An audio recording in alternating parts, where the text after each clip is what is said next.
Breaking news చూస్తున్నాం. ఆంధ్ర యుద్ధంలో గెలుపెవరిది? ఇప్పుడు ఇదే చర్చ. వైసీపీ క్యాడర్లో మాత్రం ఆ పార్టీ నేతల మాటలు కొత్త టెన్షన్ పెంచుతున్నాయి.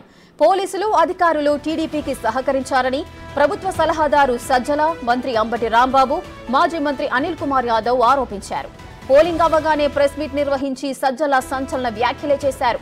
అబ్జర్వర్లు సైతం టీడీపీలో కుమ్మక్కయ్యారని విమర్శించారు.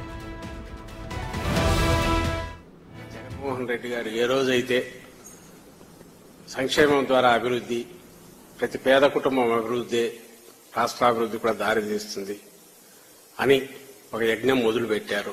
ఆ రోజే అజెండా ఫిక్స్ అయిందని మేము అనుకుంటున్నాం. ఆ రోజు నుంచి ఈ రోజు వరకు జరిగినదంతా కూడా దాని కొనసాగింపు. ప్రజలు అదే నిజమైన ప్రజాస్వామ్యంలో అజెండాగా ఉండాలని కూడా భావించారని కూడా ఈ గతంలో కూడా తెలుస్తున్నది. అదే మేము చెప్తూ వచ్చాం. యువత మాత్రం జగన్మోహన్ రెడ్డి గారిని అభిమానించాలని ఎందుకు అనుకుంటున్నారు? అసలు యువత లేకుండా జగన్మోహన్ రెడ్డి గారిని చూసేదే యువతను ఒక ఐకాన్ లాగా చూస్తారు. వాళ్ళందరూ ఆయనకే వేశారని అనుకుంటే అనుకోవచ్చు.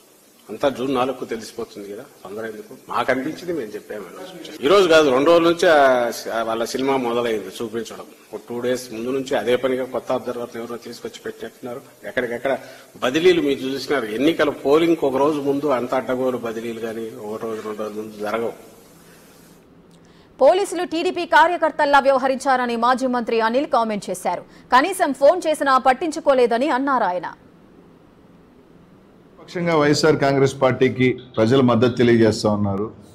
మా శాసనసభ్యులు గెలుస్తూ ఉన్నారు నాకు సంకేతం వెళ్ళిన తర్వాత నిజంగా పోలీస్ని ప్రత్యేకంగా చెప్పుకోవాలి. మాచర్ల దగ్గర నుంచి తీసుకుంటే మాచర్ల నియోజకవర్గంలో మీరు చూస్తుంటే కరెక్ట్గా ఒక 3 రోజుల క్రితం సిఎల్ని ఎస్ఎల్ని మార్చుకోవటం కూడా జరిగింది. మార్చుకున్న దగ్గర నుంచి నిన్న మీరు చూడండి, ప్రతి నియోజకవర్గంలో పోలింగ్ దాకా, పోలింగ్ తర్వాత తెలుగుదేశం చేసిన అరాచకం అందరూ కూడా చూశారు. మాచర్ల నియోజకవర్గంలో అయితే దాదాపు ఎస్పీ గారు, ఐజీ స్థాయి ఒక అధికారి పూర్తిగా మాచర్ల నియోజకవర్గంలోనే. మా ఎస్పీ గారు మాచర్లకి ఎస్పీగా ఉన్నారా లేకపోతే పల్నాడుకి ఎస్పీగా ఉన్నారా అర్థం కాని పరిస్థితి. దాదాపు నిన్న 10 గంటల నుంచి పలానా ప్రాంతంలో సమస్య ఉందని ఫోన్ చేస్తామంటే ఎస్పీ గారు ఫోన్ ఎత్తరు.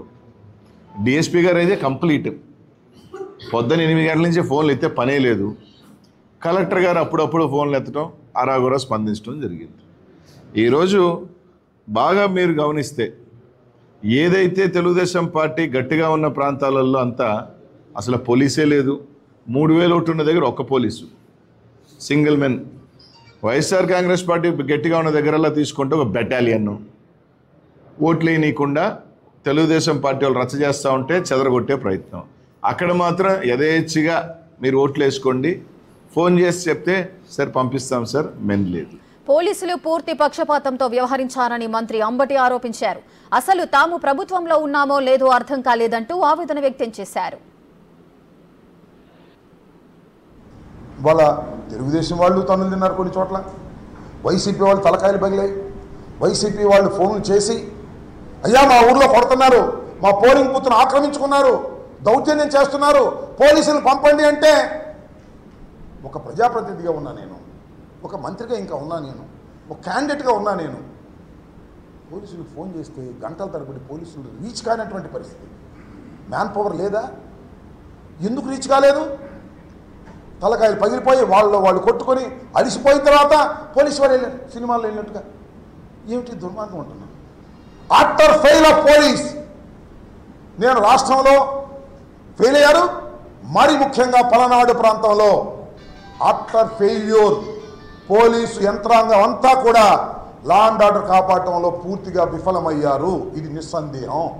పూర్తిగా ఫెయిల్ అయ్యారా? నాకు ఇప్పుడు అనుమానం వస్తుంది. ఫెయిల్ అయ్యారా లేక తెలుగుదేశంతో కొల్లుడయ్యారా ఏమిటి? ప్రభుత్వ సలహాదారు, ఎమ్మెల్యేగా పోటీ చేసిన మంత్రి, ఎంపీ అభ్యర్థిగా బరిలోకి దిగిన మాజీ మంత్రి ఏమన్నారో విన్నారుగా. వైసీపీ నేతల మాటల్లో ఓటమి భయం కనిపిస్తోందంటూ టీడీపీ నేత రఘురామకృష్ణంరాజు ఎద్దేవా చేస్తున్నారు.